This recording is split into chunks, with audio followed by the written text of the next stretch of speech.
Haleluya, mtu wa Mungu. Nitaka tu nisikize kwa dakika kidogo tu na kusoma mstari mmoja katika kitabu cha Wakolosai. Kolosai 1 mstari wa 13. Nitasoma kwa Biblia ya Kizungu. Yasema, for he has rescued us from the dominion of darkness and brought us into the kingdom of his Son he loves. Huyu ni Mungu mwenyewe speaking us, ya kwamba ametuokoa kutoka utawala wa giza, utawala wa shetani. Ametuhamisha kutoka ufalme wa giza akatuingiza katika ufalme mwingine, na ufalme ni wa Yesu Kristo. He has transferred us from the kingdom of darkness to the kingdom of our Lord Jesus Christ, for which it is the kingdom of light. He has rescued us from the kingdom of darkness. Kazi za shetani tunazijua. Yes, kazi zote za shetani, God has rescued us from them. Mungu ametuokoa kutokana na kazi zote za giza, kazi zote za shetani. Kama ni magonjwa, kama ni umaskini, kama ni laana, bora umemkubali Yesu Kristo, hauna sababu ya hizo vitu kukutawala, ya magonjwa kutawala maisha yako.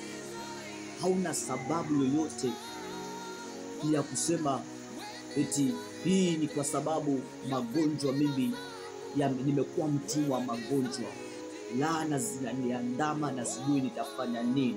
Hapana, Mungu anasema ya kwamba ametuhamisha kutoka kwa hizo vitu, ametukomboa. He has rescued us, ametukomboa, ametutoa katika utawala wa hizo vitu vya giza, utawala wa magonjwa, utawala wa laana, utawala wa kazi zote za gizani, kazi zote za shetani.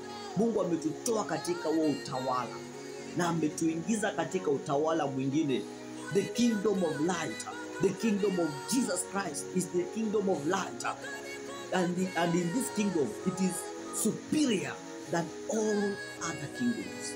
The kingdom of light is more superior than all other kingdoms.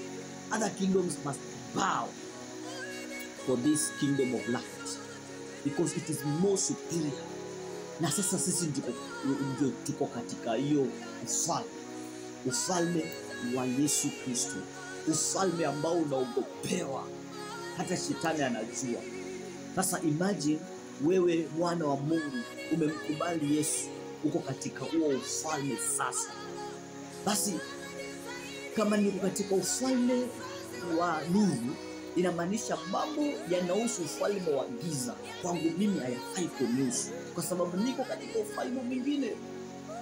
Sasa kwa nini sasa hizo vitu bado zitaniandama? Shetani atanirushia magonjwa, shetani bado atanifuta na laana. Ni kwa sababu shetani anajua sijaufahamu kweli bado. Lakini nikijijua mimi ni nani, nikijijua ufalme ambao nipo, nikijijua kumbe hata siko katika ufalme wa shetani, inamaanisha vitu vya shetani havifai kabisa kunitawala. Vitu vya shetani havifai kabisa kuyatawala maisha yangu, kwa sababu mimi si wa shetani, mimi ni wa Yesu kuanzia sasa. Na kama bado vinaniandama, kama kuna ugonjwa umenifuata, nina haki ya kusema ugonjwa sikia, shetani sikia, mimi siko katika ufalme wako, na niko katika ufalme wa Kristo Yesu. Toa magonjwa yako katika maisha yangu, toa laana zako, toa mizigo yako kwa jina la Yesu Kristo. Kwa hivyo ni jambo la kujitambua wewe ni nani, na unaweza kuishi katika maisha huru kabisa. Na hiyo ndio raha ya wokovu, hiyo ndio raha ya wokovu.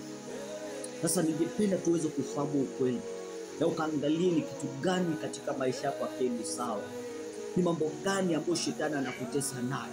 Nataka ukasirike na ukatae kabisa na hizo vitu. Kataa na magonjwa. Kataa na magonjwa. Na nataka niseme na wewe katika jina la Yesu Kristo, kazi zozote za shetani kwa maisha yako, kwa kizazi chako, kwa familia yako, na umemkubali Yesu Kristo, kuanzia hivi sasa shetani mwachilie huyu anayenitazama. Kwa jina la Yesu Kristo, toa mikono yako. Huyu amekombolewa na Yesu. Shetani sikia, huyu amekombolewa na Yesu. Toa magonjwa yako, toa laana zako, toa kila mizigo iliyoweka kwa huyu. Natangaza uzima kwa huyu anayenitazama kwa jina la Yesu. Natangaza uponyaji, natangaza baraka. Laana zote zivunjike, kila mikosi vunjika, mikosi, laana, magonjwa, mwachilie huyu kuanzia hivi sasa kwa jina la Yesu Kristo. Kwa jina la Yesu Kristo. Rimazakata lebrebosika lebaishanda rabrebozakaya labusika rimazentereboshanda rabrebezaka laboza zidededebosha libazaya rimazikata. Wewe sio mtu wa kuonewa na magonjwa. Wewe sio mtu wa kuonewa na laana. Wewe sio mtu wa kuonewa na mikosi. Kwanza hivi sasa kwa jina la Yesu Kristo unatoka mahali hapo. Unatoka katika kuonewa na magonjwa. Unatoka katika kuonewa na hizo mikosi zote, mizigo yote ya shetani. Unatoka mahali hapo kwa jina la Yesu. Yes, in the name of Jesus. Nataka tu kwa imani uweze kukatana na hizo hali kabisa, na Mungu yuko pamoja nawe. Utakuwa huru. Asante.